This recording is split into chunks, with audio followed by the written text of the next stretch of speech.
Assalamu alaikum everyone. My name is Dr. Amar Anwar, Assistant Commissioner UT PMS 12 batch. I hope you are all fine and doing well. So the purpose of making this video is कि अक्सर CSS या PMS के जो aspirants होते हैं वो तैयारी start करना चाह रहे होते हैं, लेकिन दे डू नॉट नो कि हम स्टार्ट किधर से लें। कौन सी ऐसी चीज़ें हैं जो हमें स्टार्ट में पढ़नी चाहिए और किस तरह सब्जेक्ट सिलेक्ट करने हैं और किस तरह हर सब्जेक्ट को लेके चलना है, किस तरह रूटीन बनानी है और किस तरह इसकी टाइमलाइन बनानी है। इस वीडियो के through I will try to address all of your concerns. ये वीडियो बिल्कुल बिगिनर्स के लिए है कि जो अभी अभी अपनी तैयारी जो है उसको बिल्कुल स्टार्ट कर रहे हैं। Let us begin. Technical discussion से पहले a word of advice for CSS या PMS aspirants.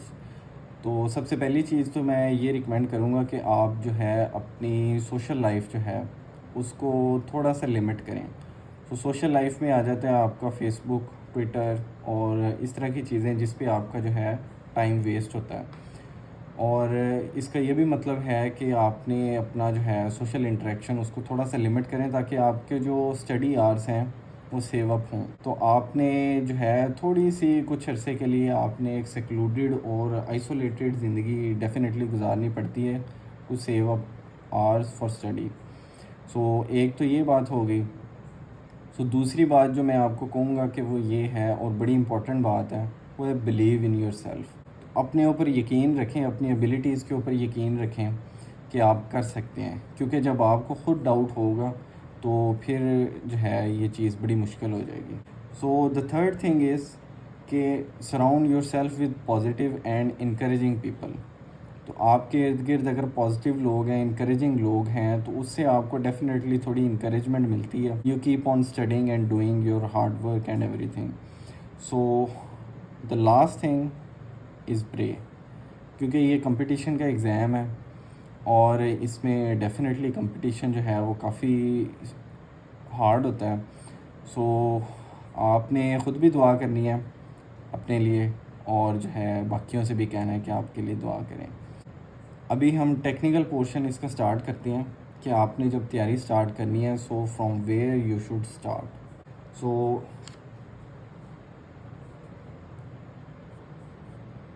The first thing is कि आपने जो है be in touch with current affairs.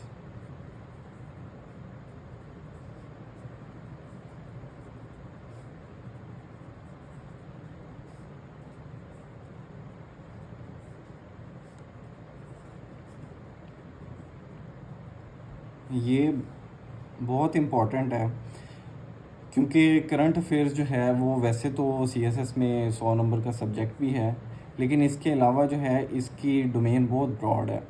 Because अगर आप करंट अफेयर्स को रीड करते हैं आपको आइडिया होता है कि what is really happening, and along with that current affairs जो है वो पाकिस्तान अफेयर्स के साथ भी लिंक्ड है और इंग्लिश ऐसे के साथ भी लिंक्ड है। अक्सर कोई ना कोई टॉपिक इस तरह का आ जाता है जो ऐसे में जो आपका करंट अफेयर से रिलेटेड होता है। आई वुड रिकमेंड कि आप करंट अफेयर्स के साथ इन टच रहें। उसके लिए मैं आपको कुछ सोर्सेज जो है वो रिकमेंड करूँगा। The first one is obvious, Dawn newspaper. अच्छा, डॉन न्यूज़पेपर में एक चीज़ आपने ख्याल रखना है कि आपने स्टार्ट से लेके एंड तक पूरा अखबार नहीं पढ़ देना। Would be a waste of time, क्योंकि आपको स्पोर्ट्स में जो है उसमें डेफिनेटली आपका CSS से रिलेटेड या PMS से रिलेटेड कोई चीज़ नहीं होती। तो आपने डॉन न्यूज़पेपर को इस तरह पढ़ना है कि आपका मिनिमम टाइम इस पे लगे और इससे मैक्सिमम चीज़ें जो हैं वो आप एक्सट्रैक्ट कर लें। आई वुड रिकमेंड कि आप सबसे पहले इसका जो है फर्स्ट पेज, या जिसे आप मेन पेज कहते हैं, उसको रीड करें। Second thing is international. एक इंटरनेशनल न्यूज़ का भी उसमें पोर्शन होता है, ठीक है। और third and most important, opinions editorials. तो ये चीज़ें जो है डॉन न्यूज़पेपर में काफ़ी इम्पोर्टेंट होती हैं। तो इसके अलावा मैं आपको रिकमेंड करूँगा कि जो है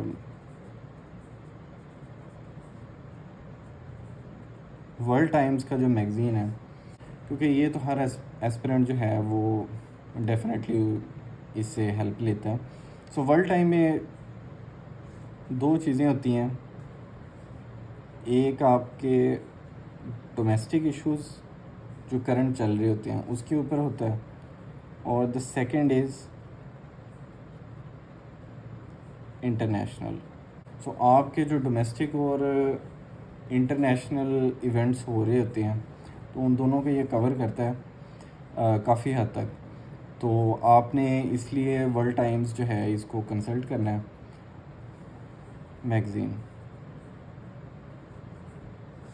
सो the third thing is and most important,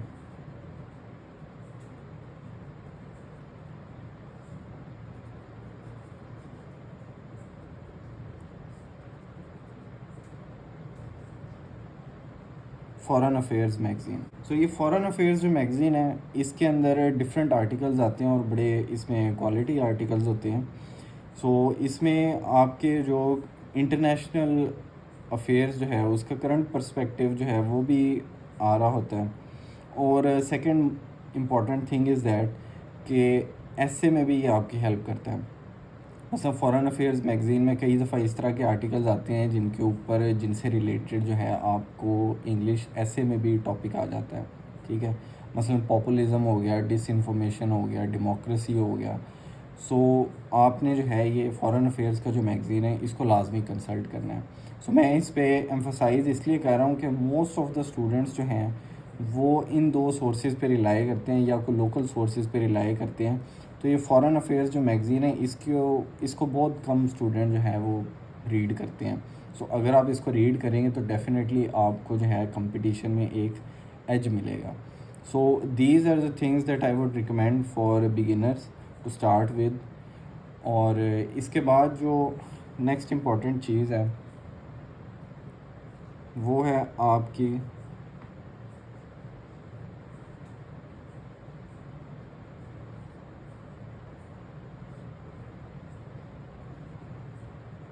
improve writing expression.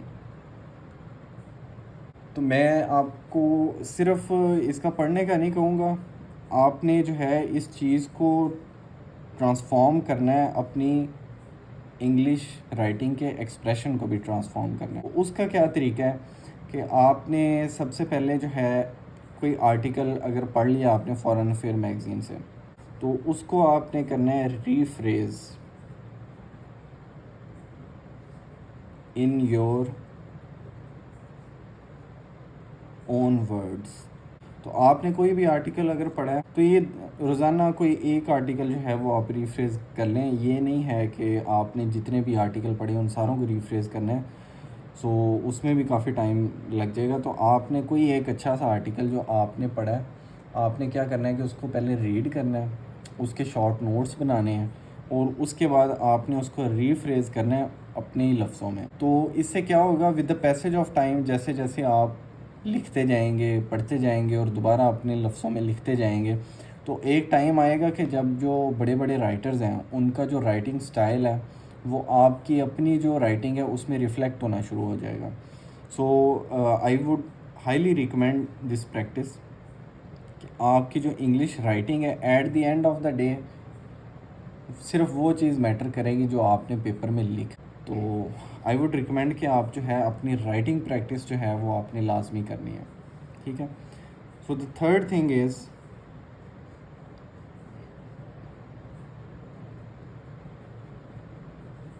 English vocabulary. तो इंग्लिश वोकेबलरी जो होती है वो आपकी कोई भी कंपटीशन का एग्ज़ाम है, CSS है, PMS है, या इसके अलावा अगर आपके वन पेपर के जो एग्ज़ाम है अगर आप उसकी तैयारी कर रहे हैं जिसमें आ जाता है पुलिस के sub inspector, inspector, assistant director और असिस्टेंट रजिस्ट्रार। सो ये सारे जितने एग्ज़ाम्स होते हैं इनमें ये 1 पेपर के एग्ज़ाम होते हैं, और इसमें सिनोनिम्स, एंटोनिम्स और सेंटेंस करेक्शन, इस तरह की चीज़ें जो हैं वो लाजमी आती हैं। और सीएसएस में जो है इंग्लिश वोकेबलरी की इम्पोर्टेंस बहुत ज़्यादा है। तो इसकी एक तो रीज़न ये है कि जब आपकी वोकैब अच्छी होगी तो आपकी जो है इंग्लिश राइटिंग वो भी इम्प्रूव हो जाएगी। तो एक तो ये आपकी इंग्लिश राइटिंग के एक्सप्रेशन को इम्प्रूव करती है, और सेकंड थिंग इज़ कि इंग्लिश की जो ग्रामर, जो प्रेसिएंट कंपोजिशन का पेपर होता है उसमें ऑब्जेक्टिव टाइप जो है ये उसमें भी आपकी हेल्प करती है। सो इंग्लिश वोकेबलरी पे आपने बिल्कुल फोकस करना है, और इसके लिए मैं आपको रिकमेंड करूँगा बैरन्स की जीआरई की एक बुक है। उसके अंदर ऑलमोस्ट 3000 वर्ड्स लिखे हुए हैं। सो आई वुड रिकमेंड कि आप रोज़ाना की रोज़ाना थोड़ा बहुत तैयार करते रहें, और जो है ये बैरन की जो जीआरई की वोकैब है इसको लाजमी तैयार करें। जब स्टार्ट में आप न्यूज़पेपर पढ़ेंगे तो डेफ़िनेटली मुश्किल आएगी। डॉन न्यूज़पेपर पढ़ेंगे तो आप कई ऐसे वर्ड्स होंगे जो आपको नहीं आते होंगे, लेकिन जब आपकी वोकैब अच्छी होगी, जब आप इन वर्ड्स, जो मुश्किल वर्ड्स आपको न्यूज़पेपर पढ़ते हुए मिलेंगे, अगर आप उनको सर्च करेंगे, एक जगह पे लिखेंगे, उसको मेमोराइज़ करेंगे, रिपीट करेंगे, और अपनी जो है आपकी राइटिंग है उसमें यूज़ करेंगे, तो with the passage of time जो है आपकी वोकैब, आपकी इंग्लिश राइटिंग के एक्सप्रेशन को इम्प्रूव करेगी। तो एक तो ये प्रैक्टिस जो है मैं रिकमेंड करूँगा। सो मूविंग ऑन,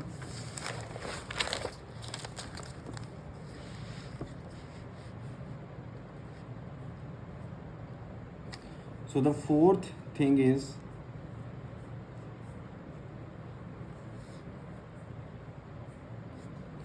आपने जो है अपनी ग्रामर को भी इम्प्रूव करना है।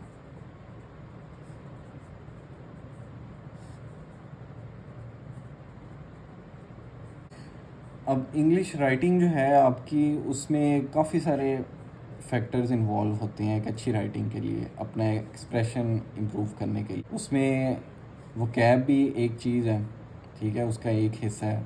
फिर उसका कंटेंट भी एक और हिस्सा है, और तीसरी चीज़ आपकी इंग्लिश ग्रामर है, ठीक है।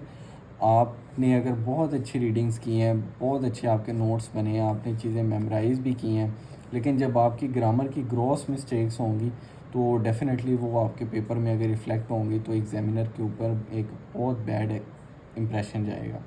तो आपने अपनी ग्रामर जो है उस पे स्टार्टिंग में ही आपने फ़ोकस कर लेना है। अब किस बंदे की ग्रामर किस हद तक ठीक है और किस हद तक ख़राब है, तो ये आप जब भी किसी टीचर से आप एवेलुएट करवाएंगे अपना ड्राफ्ट, तो वो आपको बता देंगे डेफ़िनेटली कि आपकी ग्रामर जो है whether it is up to the par, या फिर इस पे थोड़ी वर्किंग की ज़रूरत है। वो आपने अपने हिसाब से ग्रामर के ऊपर काम करना है। सो इसके लिए सोर्सेज़ मैं आपको बता देता हूँ। एक तो बड़ी मशहूर किताब है,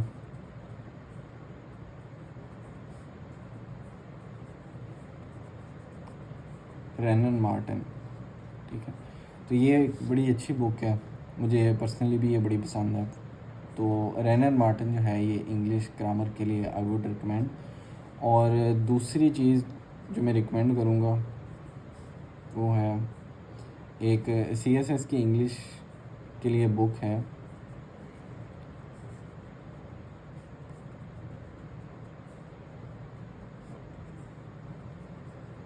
हाफिज़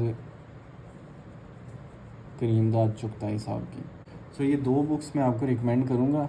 जो आपकी ग्रामर का पोर्शन है वो आपने रैनन मार्टिन से तैयार करना है, और जो हाफिज़ करीमदाद चुगताई साहब की बुक है, मैंने ख़ुद भी इधर से तैयारी की थी। तो इसमें आपको जो है प्रेसी का पोर्शन बड़ा अच्छा सॉल्व किया हुआ है इन्होंने, ठीक है। दूसरा रीडिंग कम्प्रीहेंशन, वो भी इसमें आपको अच्छा सॉल्व किया हुआ मिल जाएगा। So third thing is pair of words, idioms. So ये चीज़ें जो हैं ये आपको इसमें से अच्छी मिल जाएंगी। और बाकी पंक्चुएशन के लिए, प्रेपोजिशन के लिए जो है मैं रिकमेंड करूँगा कि आप जो है डेफिनेटली ऑनलाइन सोर्सेज़ को भी चेक करें। काफ़ी ऐसी वेबसाइट्स हैं बड़ी अच्छी जिनके ऊपर पंक्चुएशन और जो है प्रेपोजिशन और मोस्ट इम्पॉर्टेंट जो है वो ग्रामर की मोस्ट फ्रीक्वेंट मिस्टेक्स होती हैं, वो भी आपको ऑनलाइन सोर्सेज से मिल जाएंगे। सो सिंपली पुट, आपने जो है अपनी ग्रामर के ऊपर बहुत फोकस करना, स्टार्ट से लेके एंड तक आपके साथ चलती है, ठीक है। सो मूविंग ऑन, पांचवी चीज़, और शायद CSS और PMS में सबसे इम्पोर्टेंट अगर कोई चीज़ है तो वो है आपका इंग्लिश एसे। CSS में भी और PMS में भी मेजॉरिटी ऑफ द कैंडिडेट्स जिस सब्जेक्ट में फ़ेल होते हैं वो आपका इंग्लिश एसे है। अब ऐसे एक बहुत ब्रॉड चीज़ है, सो इसको जो है एक वीडियो में तो सम अप करना बड़ा मुश्किल है। तो बहरहाल for beginners I would say कि आप जो है डे 1 से लेके आखिरी दिन तक, आपके एग्ज़ाम के दिन तक आपने जो है इंग्लिश एसे पे काम करना है। और इंग्लिश एसे अच्छा आप सिर्फ तभी लिखेंगे जब आपकी ग्रामर ठीक है, जब आपकी वोकैब ठीक है और आपके पास जो है नॉलेज बेस आपकी ठीक है, सही है। तो इंग्लिश एसे का जो स्ट्रक्चर है और इसके जो मेथड्स हैं उसके लिए मैं आपको एक हाईली रिकमेंडेड बुक है,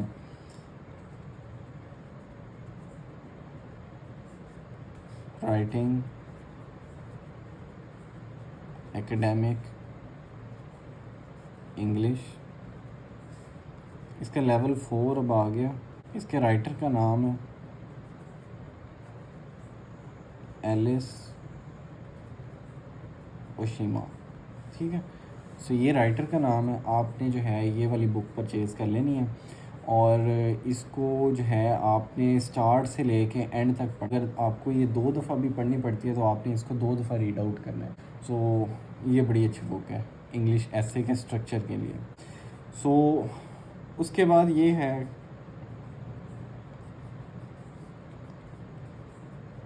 कि आपने एक रूटीन अपनी बनानी है।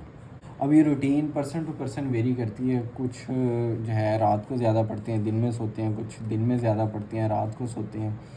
सो ये आपके ऊपर अपने ऊपर मुनहसर है, लेकिन एक रूटीन लाजमी बनाएं, अपने पूरे दिन की रूटीन बनाएं और eight the end of the day आप ये कैलकुलेट करें कि आपने सिर्फ़ और सिर्फ पढ़ने के अंदर कितने घंटे लगाए हैं, कितना टाइम आपका पढ़ने के अंदर लगा है। सो रूटीन बनाना बहुत इम्पॉर्टेंट है। तो रूटीन के बगैर जो है ये होना बहुत मुश्किल है, ठीक है। एक अच्छी रूटीन बनाएं जिसमें आपने जो है टाइम डिवाइड किया हो कि सुबह उठ के मैंने ये न्यूज़पेपर पढ़ना है, फिर उसके बाद मैंने अपनी वोकैब पुरानी रिवाइज़ करनी है, फिर नई वोकैब के वर्ड्स याद करने हैं, फिर एक दफ़ा जो है ग्रामर को देखना है, उसके बाद मैंने जो भी सब्जेक्ट स्टार्ट किया है, ठीक है, उसके ऊपर काम करना है, उसके नोट्स बनाने। सो अपने पूरे दिन के टाइम को आप डिवाइड करें मुख्तलिफ़ हिस्सों में और eight the end of the day calculate करें कि आपने जो है कितने घंटे जो है अपने स्टडी आवर्स आपके बने हैं। सो उसके बाद जो चीज़ मैं आपके साथ डिस्कस करूँगा वो है कुछ अच्छा, एक और आपको एडवाइस करूँगा कि इंग्लिश ऐसे जो है वो तो आपका पूरा साल चलेगा, ठीक है, स्टार्ट से लेके एंड तक, ठीक है। तो इंग्लिश ऐसे के साथ आपने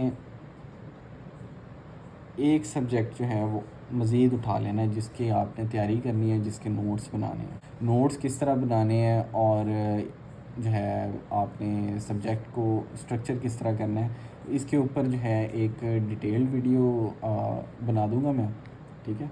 सो उसका लिंक जो है मैं डिस्क्रिप्शन में डाल दूंगा। सो फ़िलहाल मैं आपको ये बताऊंगा कि आप जो है इंग्लिश ऐसे के साथ सिर्फ एक सब्जेक्ट उठाएं, 1 subject at a time apart from English essay. So उस सब्जेक्ट को जो है आप from the start to end उसके ऊपर फोकस करें, ठीक है। तो मैं रिकमेंड करूँगा कि जो बिगिनर्स के लिए है इंग्लिश ऐसे के साथ आप जो है पाकिस्तान अफेयर स्टार्ट करें,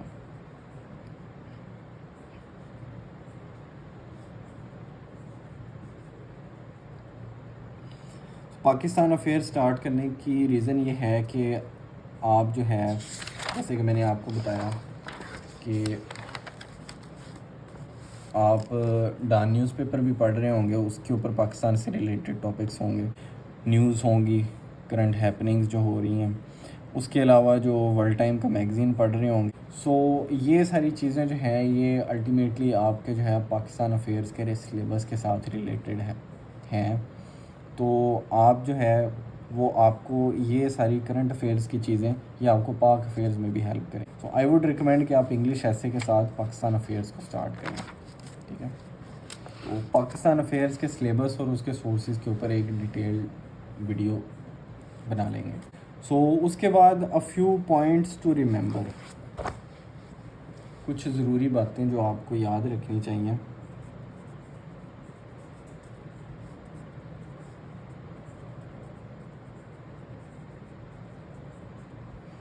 सो द फर्स्ट थिंग इज़, जैसे कि मैंने आपको पहले बताया कि इंग्लिश ऐसे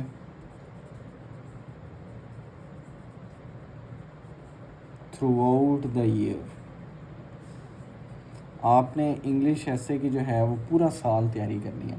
वन ऑफ द रीज़न कि मेजॉरिटी ऑफ कैंडिडेट्स जो हैं वो इंग्लिश ऐसे में फ़ेल होते हैं, उसकी रीज़न ये है कि वो इंग्लिश ऐसे की एक दफ़ा तैयारी स्टार्ट करते हैं और जब उनको लगता है कि हमारी ऐसे राइटिंग टेक्निक जो है वो थोड़ी सी बेहतर हो गई है, तो वो ऐसे लिखना छोड़ देते हैं और वो एग्ज़ाम आने तक वो जो है इंग्लिश ऐसे को छोड़ ही रखते हैं, ठीक है। सो इसमें क्या होता है कि अगर आपने अच्छा ऐसे लिखना है तो आपको पूरा साल इसकी प्रैक्टिस करनी पड़नी है, आपको इसके लिए रीडिंग्स भी करनी पड़ेंगी और आपकी जो है most important thing writing practice. Writing practice जो है ये आपने पूरा साल करनी है। जैसे कि मैंने आपको कहा कि आपने रिफ्रेज़ करनी है स्टार्टिंग में, तो वो तो आपके बिगिनर्स के लिए प्रैक्टिस है, लेकिन जब आपको रिफ्रेज़ करके लगे कि अब मेरा एक्सप्रेशन जो है वो थोड़ा बेहतर हो गया, तो फिर उसके बाद आपने ऐसे अटैम्प्ट करना स्टार्ट करना है, ठीक है। और ये पूरी आपकी तैयारी का जो दौरानिया है इसमें आपने एसेज जो हैं वो लिखते रहने हैं और इवेलुएट करवाते रहने हैं। So the second point is pick one subject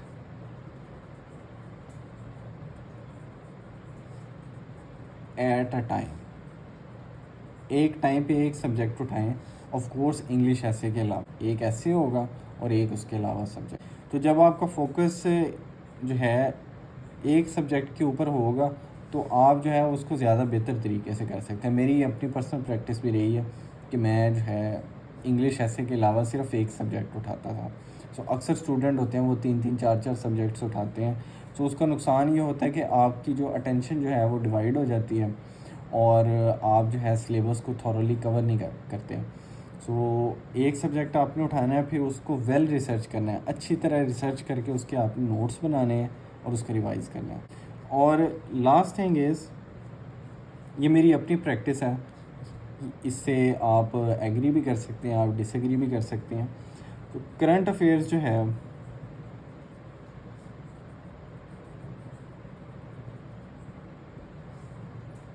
वो 3 मंथ्स बिफोर एग्ज़ाम, ठीक है। तो आपके जो एक्चुअल एग्ज़ाम जो हैं वो सीएसएस के ऑलमोस्ट मिड फेब में होते हैं। सो आपने इससे 3 मंथ पहले जो है आपने करंट अफेयर्स की तैयारी स्टार्ट करनी है। अब मैंने इस तरह क्यों किया था, इसकी रीज़न ये है कि जब आप डान न्यूज़पेपर पढ़ते हैं, आप वर्ल्ड टाइम मैगज़ीन पढ़ते हैं, फॉरेन अफेयर्स पढ़ते हैं, इकोनॉमिस्ट पढ़ते हैं, ठीक है, तो आपको आइडिया हो जाता है कि इस साल में जो है कौन कौन से मेन इवेंट्स हुए हैं। मसलन मेन इवेंट्स किस तरह का हो सकता है, सऊदी ईरान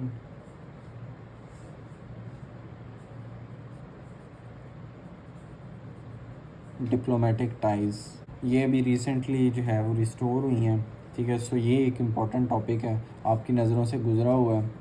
तो आप जब 3 मंथ पहले तैयारी करेंगे करंट अफेयर्स की, तो आपको आइडिया होगा कि इस साल में कौन कौन सी इंपॉर्टेंट इवेंट्स हुए हैं, वो आपको वर्ल्ड टाइम से भी पता लग जाएंगे, डान से भी पता लग जाएंगे। फिर आप इनके ऊपर अपना सारा फोकस रखेंगे और इसके फिर डिटेल्ड नोट्स बनाएंगे, फिर उसको मेमोराइज़ करेंगे। सो अगर आप साथ के साथ करंट अफेयर्स को करते हैं तो एक तो ये रीज़न है कि वो बड़ा हेक्टिक हो जाता है, आपको जो है 3 सब्जेक्ट्स को साथ लेके चलना। तो एक तो ये रीज़न है। दूसरा, अगर आप 3 मंथ पहले स्टार्ट करते हैं करंट अफेयर्स को, तो तब तक जो है अक्सर चीज़ें हो चुकी होती हैं और आपने जो है सिर्फ उसको सर्च करना, नोट्स बनाने हैं। So this is all from my side. I hope कि ये जो वीडियो है आपके लिए हेल्पफुल साबित होगी and wish you best of luck.